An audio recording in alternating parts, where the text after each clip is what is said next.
పెట్టిన శిల్పక పండ్లు తేనె మామిడి పండ్లు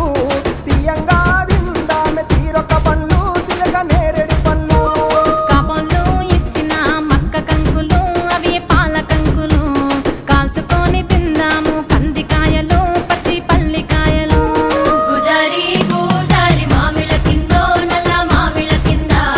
కుసుమరోళ్ళేసిన కుందన బొమ్మ అది కుందన బొమ్మ